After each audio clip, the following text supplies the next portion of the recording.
So in this week's episode, I was joined by Dualta. Dualta is the owner of the Doherty Group. He started his recruitment career in Australia and now moves recruiters to the USA and Australia. He also moves some recruiters to the likes of the Cayman Islands or Dubai. And he's also relocated to Gibraltar himself. So if you're looking for a job in the sun, and you're a recruiter, this might be an option for you. Or if you're just interested in relocating to Gibraltar, you might get some value out of the conversation. This episode was brought to you by Top Drawer Talent, the supply chain recruitment specialist. Here we go. We're back. Final episode of the 1040 podcast, a life/summer job in the sun with Dualta, the owner of the Doherty Group and Recruitment. How are things, Dualta? You're kind of a man that's travelled all over in the recruitment industry.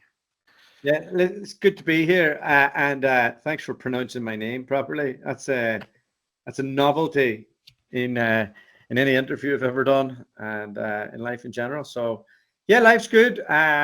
Summer here in Gibraltar, quite busy with the kids, but yeah, I've lived all over. Originally from Donegal. Yeah. How did you get into your recruiter by trade, right? So how did you get into recruitment in the first place? I kind of, when you grow up in the country, you wouldn't know because you're from Dublin, but from Dublin. Yeah, but you kind of have two options. One, you either get a trade, or two, you go to uni. The other in between is kind of scary. Like there's not much options.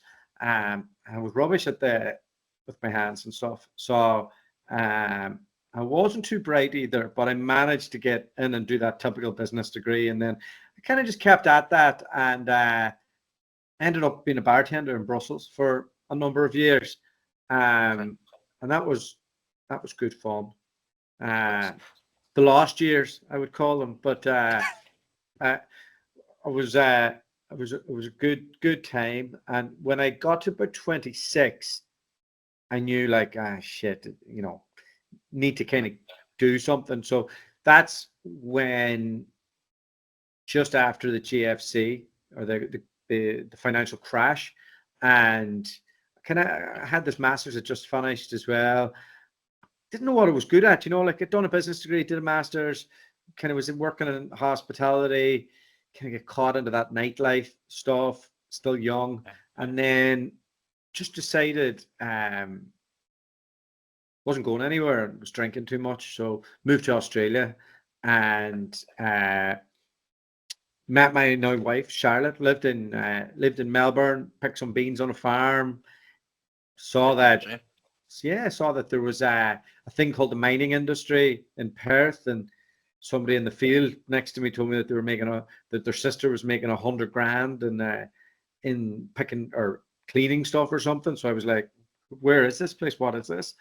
And we went there and we got jobs pretty quick. And one of the ways to get sponsored in Australia, especially then, if you have a degree, is recruitment. Now, Charlotte didn't have a degree, so she got the job in recruitment. But then it was like, hey, they can't sponsor me, so they can't hire.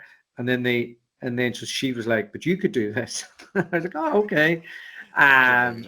So I just interviewed some of the bigger players. Ended up Robert Walters, and then I figured it was the first time I was ever really good at any job in my life. I wasn't good at the admin piece, but I just started making deals. It's a shit hot market. It's easy in Perth. And I was just making loads of money for the first time, living in the sunshine. Loads of us Irish, English, lads from about 22 to 33. And yeah, it was great. Great time, great memories. Did about 4 years there. Jeez, what jobs are you recruiting for out in Australia?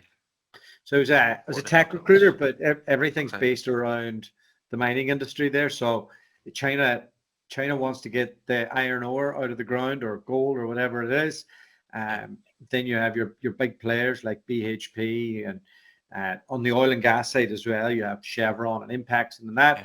And they all need technology to make things more efficient and all the rest. So it was just a big cash cow of an industry. Probably 5 recruiters in the city run it. I worked for one of them, and it would have been harder to fail. All I had to do was turn up and pick up the phone every day, and then go out and have coffees and just make deals happen. it was the easiest start to recruitment anybody could have ever wanted. And I'm eternally grateful for the opportunity. Yeah. Was it a hot desk straight away when you went in? Like so. Yeah. I would have told you no at the time. Okay. I would have told you I created it all.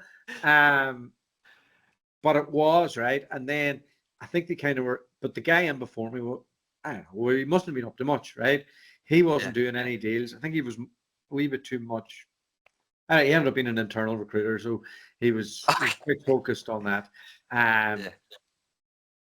I did quite well at it, and I still didn't know what I was doing.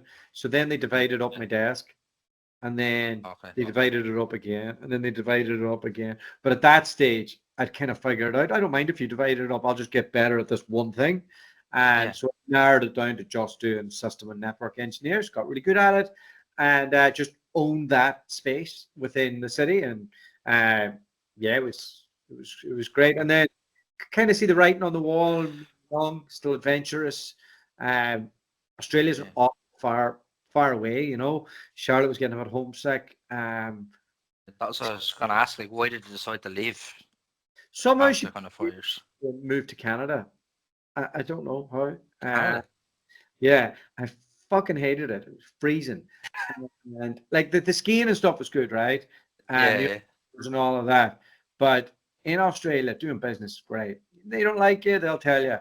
Look, you can call them up again. They might like you. In Canada, you don't know where you stand. Everybody's so nice, but then they just don't do any business with you. But the day I arrived in Canada was 2015 when the oil and gas crash happened. The whole like in Calgary's just like based around the whole thing just went. And it just came in there, hired a couple of guys, like thought I was class. Oh, disaster. So did that for about a year, muddled through. Charlotte like burned her way through 4 or 5 jobs. And then I was just miserable. It wasn't training right, it wasn't exercising. You know, I kind of played a bit of football, but not really at an athletic level. And it just I don't know, a bit too much eating and drinking and the indoorsness of it. And not doing well at recruitment and being like having the ego damaged.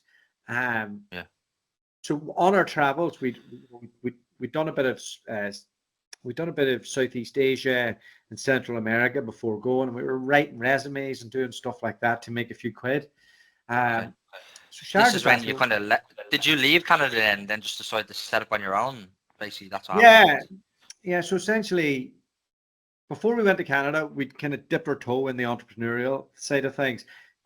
Backpacked around Southeast Asia, Central America, did the Canada thing, and then Charlotte was like, "When were you last like happy?" And I was like, "When we were in Central America." So we were like, "Listen, last of our savings, let's go do this and try and do the recruitment thing." And I said, "Okay, I'll." She was an internal recruiter at an agency at the time, so we were like, "Well, let's try and do this rec direct thing for a little bit, and then we'll flip it into an IT recruitment agency," which never happened. So, but 2 weeks later, I woke up, opened up my door, and I was looking at the volcano in Antigua, Guatemala. So that's where that was 10 years ago now. Jeez. So, and that's it, where obviously kind of the Doherty Group kind of spanned then, and now per all you guys do is kind of rec to rec, and you obviously have the rec word platform and the L&D platform now as well. So things have kind of grown over the last few years.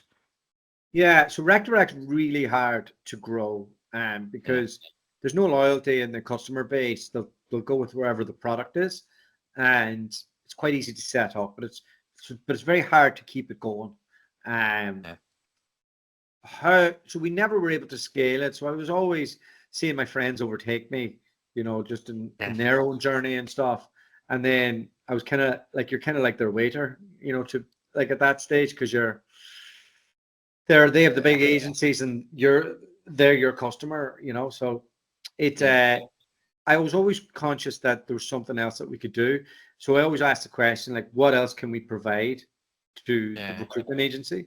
And then when COVID hit, I set up the Recruiter Started podcast, and that did quite well. It was quite early in it, and I got a bit of a following from that. And then when COVID hit, I volunteered to help a few people out with their business, and then I launched the mastermind, which you were part of, I think. Yeah, it was part. Yeah, it definitely was. Yeah. Yeah, it was part of the first mastermind that you done. Yeah, And I'm now one of your then success stories. yeah, good. And so did that, and then did that for a bit, and then the market kind of bounced back a little bit, and I kind of handed that over to Charlotte, and then she kind of outgrew it a little bit and went into bigger business advisory, and I did the direct. Now, I had a lot of lessons learned from coaching independent recruiters, and the main thing was that they hadn't been trained properly, and they didn't have a proper plan, right? So years later, if I fast forwarded, Charlotte does the advisory stuff.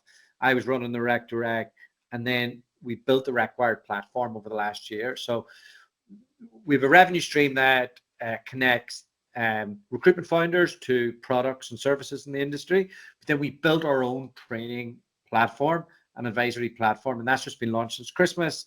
And I've stepped in to run the sales side of that. So it's been an interesting journey, getting that up there, taking all the lessons learned from coaching 100 people, and then working with Dan, the trainer, and the developer, Dom, the developer, Charlotte, kind of project managing, and just trying to meld it all into one service for recruitment founders to train their staff.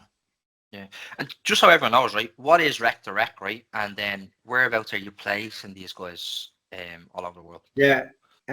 So everything we do is to support recruitment founders. So if you have a recruitment agency, I will be the person who will find you your staff.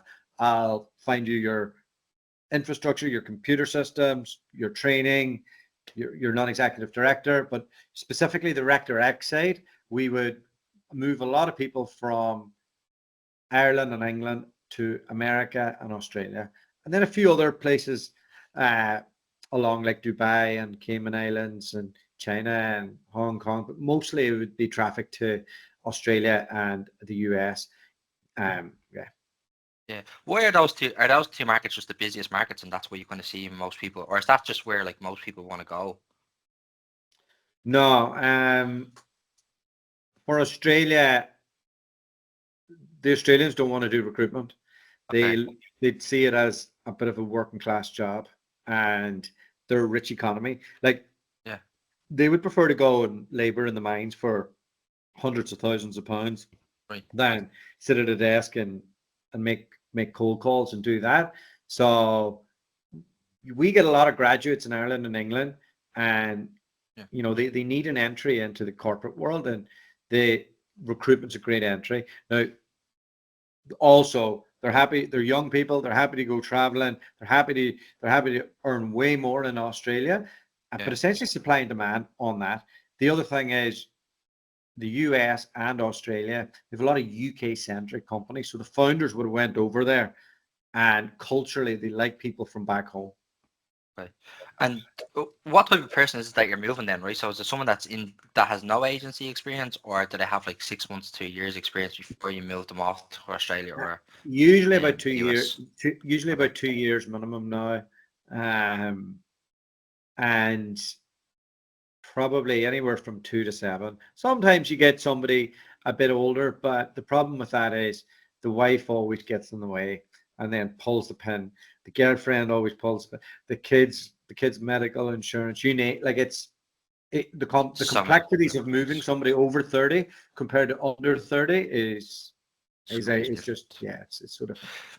Yeah, when you move someone, right, are you like helping them get set up like with accommodation and, you know, whatever like a national insurance number is or a PPS number? Like, are you helping them get all that set up, or is that the company's job?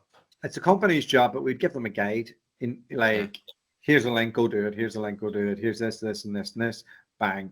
But it's the company's responsibility to make all of that happen. We're here as a sounding block, to help make it happen. But yeah. And in terms of like accommodation, like are the companies like sorting out, like, you know, or helping out with the first kind of 2 or 3 months accommodation, or is that something that they do off their own back? Nah, it's all supply and demand. So in Australia, you used to get maybe a couple of weeks accommodation, but not anymore. There's more and more people going off their own back. So the demand and the market isn't as hot as it was. So the demand isn't it's a buyer's market. Same with the US. There's a wee bit more support offered to somebody moving to the US, but even then, not a tremendous amount. Like it's kind of like, we'll pay you a good salary, you can make lots of money, but you have to show us you really want to make the move. That's okay. Yeah, that's fair enough. And is there academic qualifications then they need before they make the move as well as experience? yeah. We've like in the guide that we have, every country has their own requirements. So Yeah. if I give you a quick snapshot, the US, you can't go there if you're Irish unless it's an Irish company. So there's only a few options. So it's not really worth your while. But for UK people, like you need, I don't know, a few years experience, and a degree helps. If you have a degree and 2 years experience for Australia, that's great. For Dubai, nothing really. For Hong Kong, nothing really. Singapore, you need like a certain level of income. So usually that'll be like 5 years experience. The Caymans, nothing really. Any Banana Republic, there's no, there's a way around it. Any real popular place like America or Australia, it's a bit more stringent. And I suppose your journey now, right? Back to you, I suppose. Why did you decide to leave the UK and kind of head down to Gibraltar? Like, what was the plan there, or the reasoning behind that? I kind of got trapped in the UK. I didn't want to go there. Like, so, like, in life, you know, in married life, shall I say, You'd be in trouble now. there's compromises you have to make, right? And I wanted to be a digital nomad, and I wanted that, and Charlotte wanted stability, but she also wanted a bit of adventure. So there's a lot of give and take in that, and I think in the early stages, I got to live that dream in Guatemala, and then when we went back to Europe, we actually spent a bit of time in Brussels again, and then from that we only did a little bit, and then from there we did a thing like taking care of people's dogs and living in their house in France and that, and so we did that all over France, which was cool. Like, it was in these mad places. So we going for runs in real remote places in Brittany and that, and taking care of all these animals, and so did that for a little bit, and then we were making our way down the coast, and we drove the whole way from Brussels all the way down to Tarifa, which is actually just down the road. And then in Tarifa, we were trying to figure out what to do next. Again, I didn't really want to do just rec to rec, and I was like figuring out what was next. And we tried a couple of things, didn't really work. And then Charlotte got pregnant. No fault of my own, of course, but she steered that ship for sure. And the next thing I knew, I was living on the south coast of England. I was working towards getting a mortgage. I had a dog. I was living in this village where nothing was happening, and so did that. And I was kind of settling in a little bit, and then COVID happened, and I started Brazilian Jiu-Jitsu at that time, just before that.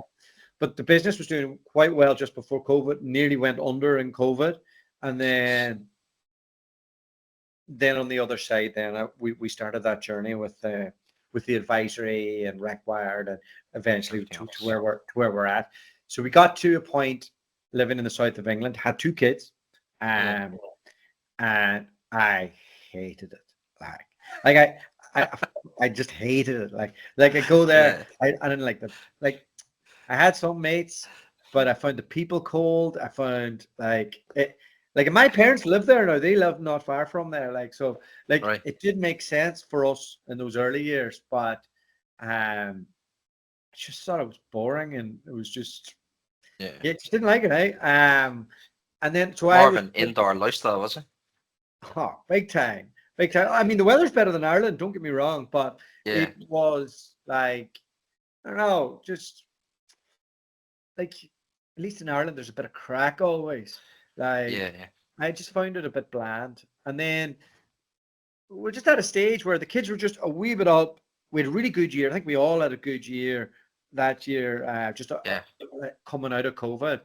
And we were flying to America and we were talking about moving to Santa Barbara, talking about moving to these places. We did the numbers, right? Yeah. And it was just too big a gamble for America. And Yeah. but we paid the lawyer 10 grand to make it happen, got the business plan, we're just about to pull the trigger. And then we came on holidays to Madeira, but we got to the airport, and at the airport, one of the kids' passports wasn't in date, or was nearly out of date, or something like that, even though Charlotte had called. She's making a scene at the desk. It's a nightmare, right? And then I'm like, look, what are my options today? And the lady's like thinking, you need to get away from this psycho woman. And and she said, you can fly anywhere in the British Isles. And I said, well, what does that mean, British Isles? She said, well, in the what's it called, the Commonwealth. I said, oh, right, Travel, yeah. grand, okay. So where's hot today? And it was like Barbados and all that. And Charlotte's like, I'm not going that far. And it's like, oh, you can go to Gibraltar, right? All right, well, we'll go check that out. Went to Gibraltar, right? I'm on the plane. I always do this on the plane. I always look at places and fantasize about living there, what it would mean. And I looked up the tax here, and there's interesting tax codes here that you can make work for yourself. Okay. And one of them is that you can set it up so you don't pay tax on your dividends made abroad, which is like really good, right? Especially for a remote business.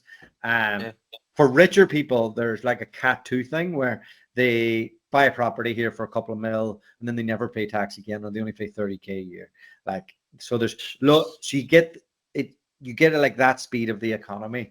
We get here, it's February, the sun's shining, the people are nice, and her mood starts to lift a little, you know. And we're walking around the town, it's all right, like, and it's grand. And then we go to the beaches, they're quite nice too, actually, but you know, it's February, it's not summertime.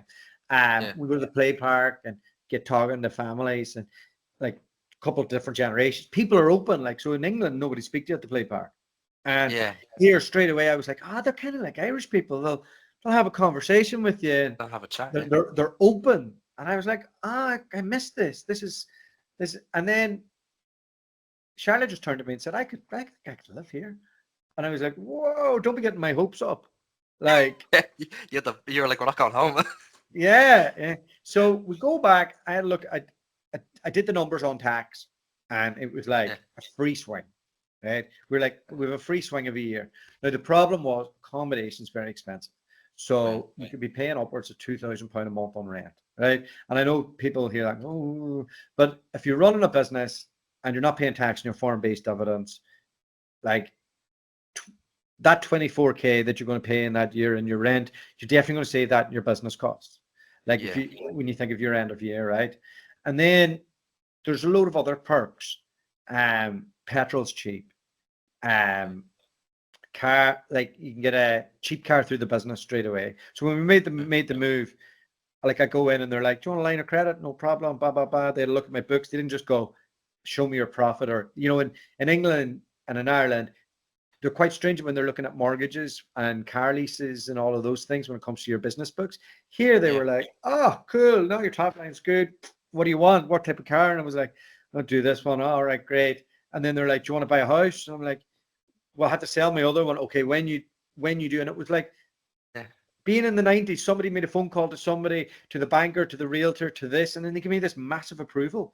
And I was like, which was 4 times the approval that I got in the UK for the house.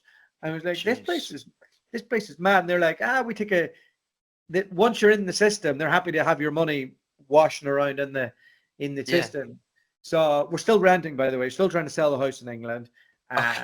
But we moved to the south of the island, which is a bit like Malta. So it's lovely. So I've got like after this, I have a demo, and then after that I'll go snorkeling for a couple of hours, or for 15 minutes just across the road, come out, do a bit more work, and then like it's a great lifestyle for the kids. There's one way in, one way out. There's no problem with immigration here like you see back home. There's no problem with homelessness because the government has like all these bullshit jobs for everybody, and they all retire at 50. They do summer hours, the people who aren't retired, from June the whole way through, like till like almost September. So they're doing half days. Like everybody's at the beach, and if you want cheap food, you go into Spain to do your food shop because everything's kind of expensive here. And then your weekends are Tarifa, Marbella, Malaga, Sota Grande. Like it's I can't speak highly enough of it. If you weren't an entrepreneur, right, and you made the move to Gibraltar, because Irish and British people can obviously make the move, right?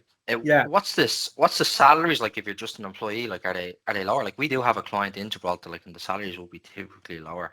Is that like, are they Spanish salaries? So what you'll find is all the Irish lads live in Spain, so they're in real, like, they get an absolute palace for nothing, right? Okay. On the other side of here is a place called La Línea. It's famous for the drug cartels taking in stuff from Morocco, but it's kind of slowly getting gentrified.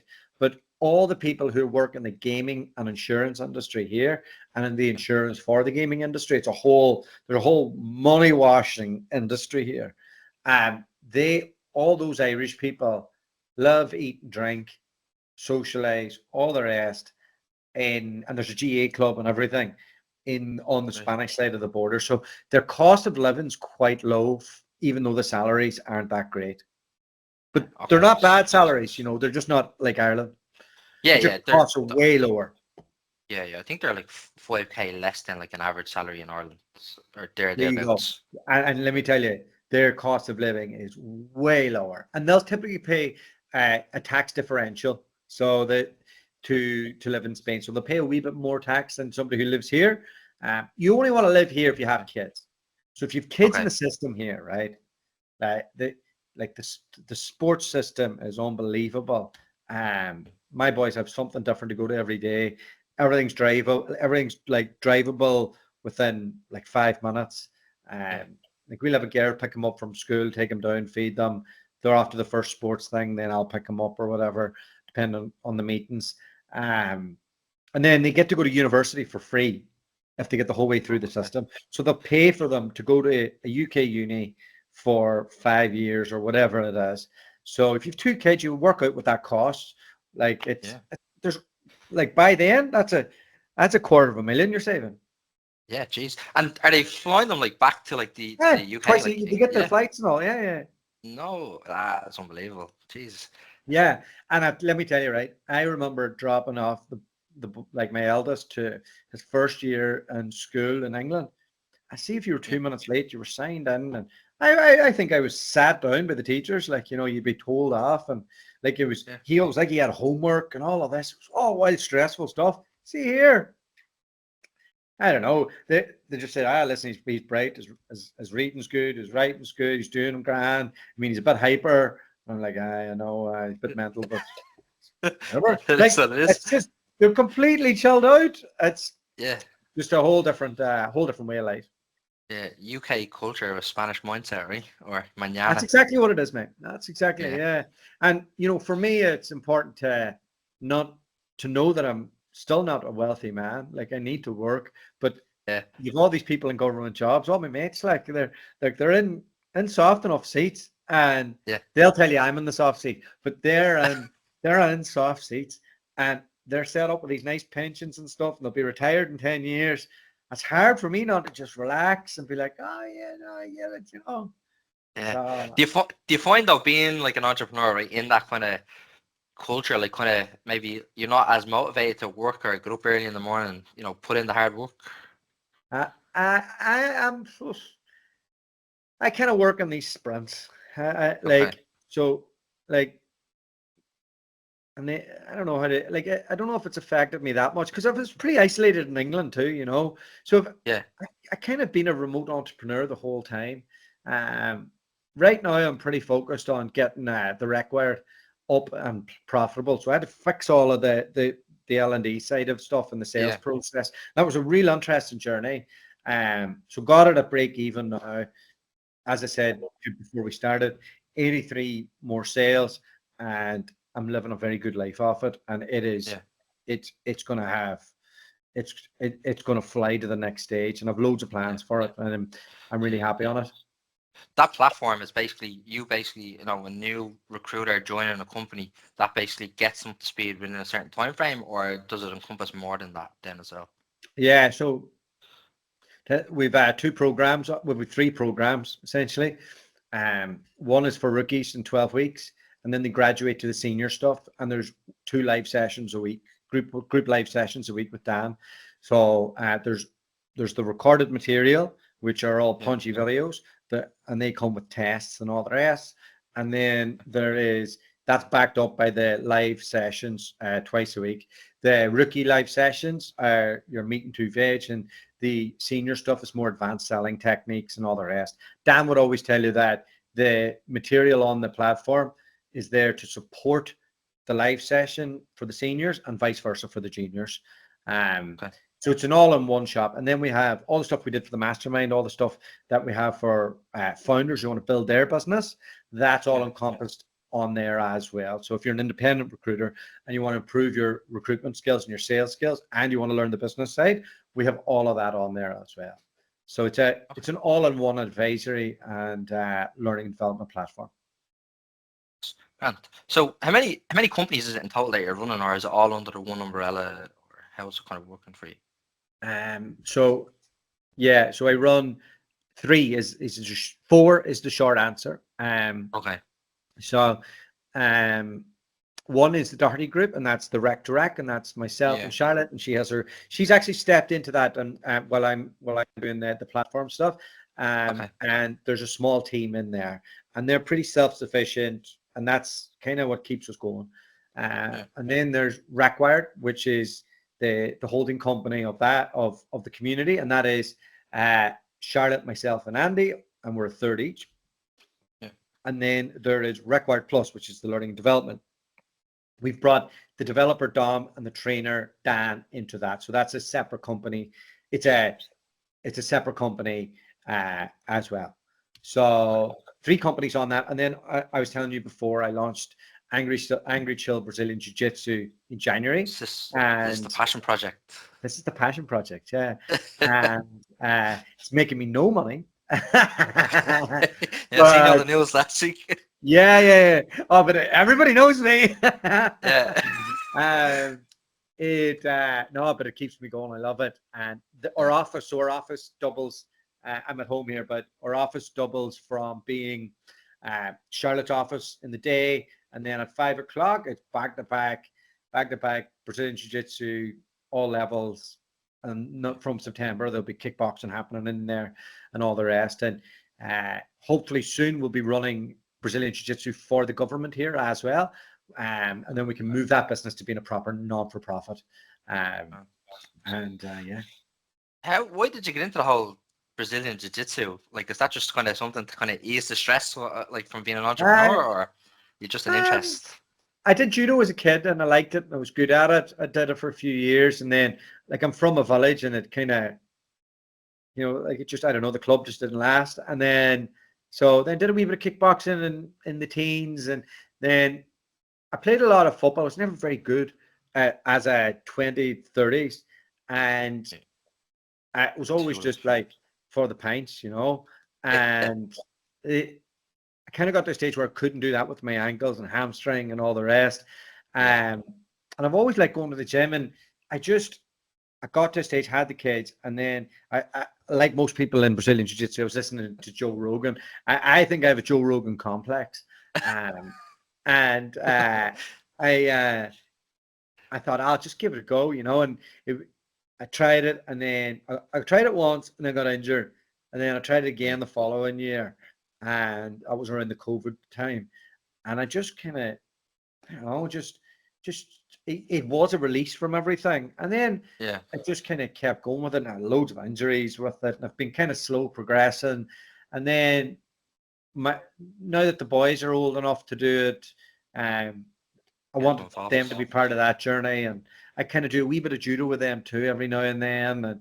And yeah, it's just, I suppose it's for the 11-year-old kid in me that was always wondered, like, I wonder will I be a sensei someday, or I wonder will I, like, and I'm definitely not, but I help run the club, and we have a main guy in there, and Like we've 80 members already. Jeez. So it's a whole ecosystem, and because there's a lot of armed forces here, so there's a lot of big hard men, and it's just not like if you would want the DNA of a place where you could build a fight school, this little rock is just full of people who've been generations of families who've been to war, and it's just that military element you'd be familiar with.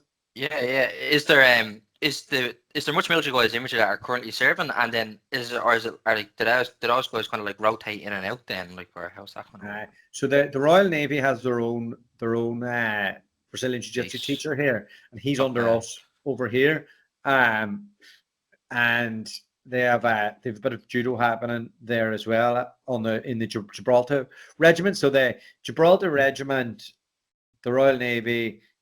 I'm not sure who else, but there's a few others that are all based in the one big camp here, and we'd get a lot of former servicemen or current servicemen or policemen, firemen, as members. I would say 30% are in some form of the forces.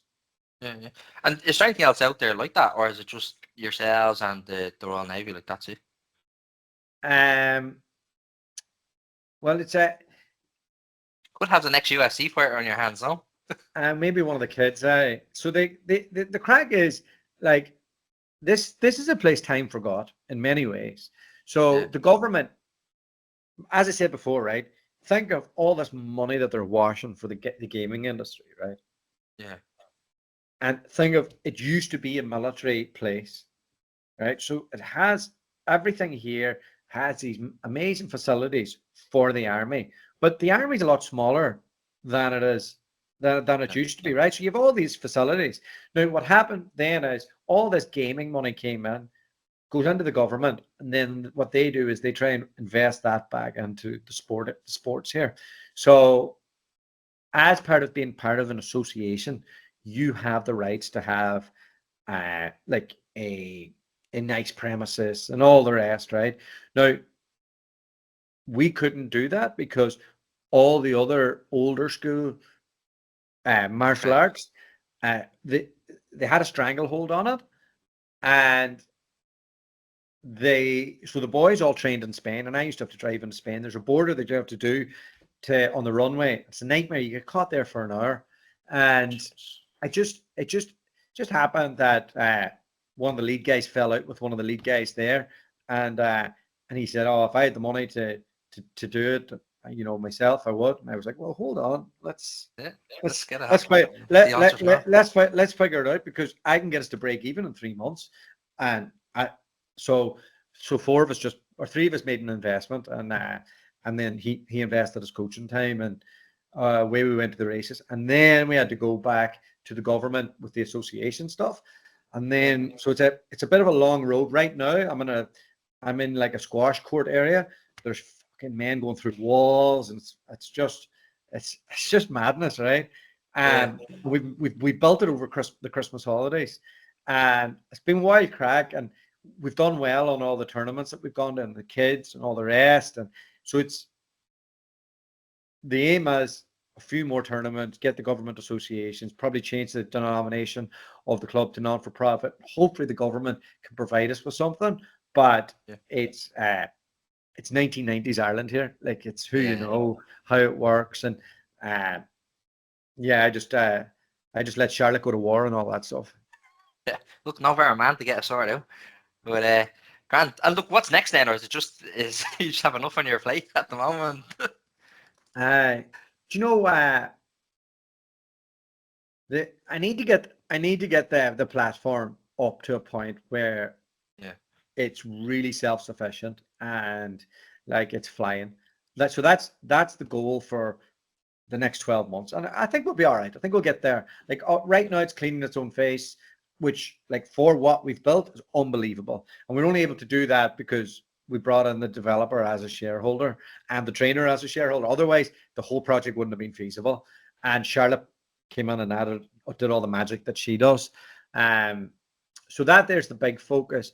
I think, through the martial arts and all of that, I am getting to know a lot of people here. So maybe there's another business locally that I could do. Maybe it's a recruitment business. I don't know. We'll see. Like it's one of these things here where the more people you get to know, the more opportunities that you'll get.